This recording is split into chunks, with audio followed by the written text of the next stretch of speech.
It's hard to believe at one time women did not have the vote.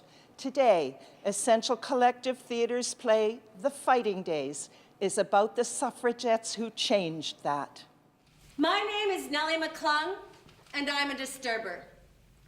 Disturbers are never popular. Nobody likes an alarm clock in action, no matter how grateful they are later for its services. I've known about this play for many years. I saw it first in Winnipeg, where it premiered, and that's where I grew up. So it's a story that I've loved for a long time, and it's never been produced in Southern Ontario. So I wanted to do it here, and I wanted to do it now because it's 100 years since the first women in Canada got the right to vote. The first women were in Manitoba in 1916, so it felt like the right time to do the show. And how are you feeling now that it's about to open? Oh, I'm very pleased. The cast is phenomenal. And this play, although it's about a very specific time in history, in Canadian history, it feels very contemporary, and it's a lot of fun, and it's humorous, and a lot of the issues seem very contemporary, very relevant, especially as we're going into this election in the States, and perhaps the first woman president. It seems like a timely play in that respect, too. Popular Shaw actress Jenny Wright plays Nellie McClung, who was a major influence for Canadian women. Nellie McClung was a real force, and she was a prairie woman, and a small-town prairie woman, and she spent a lot of time going out into very small communities and connecting with the prairie working folk. And I think people could connect to her. Some called her an upper-class snob. She was well-to-do compared to a lot of prairie folks at the time, but she was able to connect with the common people of the land, and she was the voice for women. But I think it's an important thing to consider that only 100 years ago we got the vote. That's not a long time. That's a few generations. Darren Keay plays journalist George McNair. It's always interesting to hear a woman speak in public. Sort of like seeing a pony walking on its hind legs. It's clever, if not natural.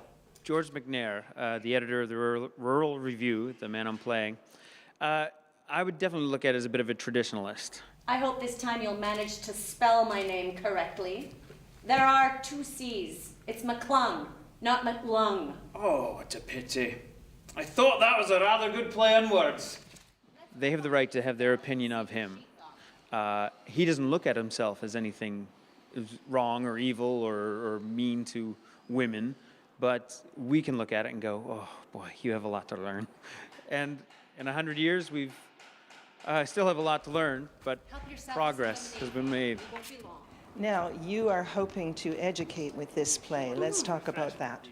Well, I think a lot of people don't really know that Canada was, in fact, the first country to get the vote for women before Britain, before the U.S. So that's something that we need to highlight for people and make them aware of.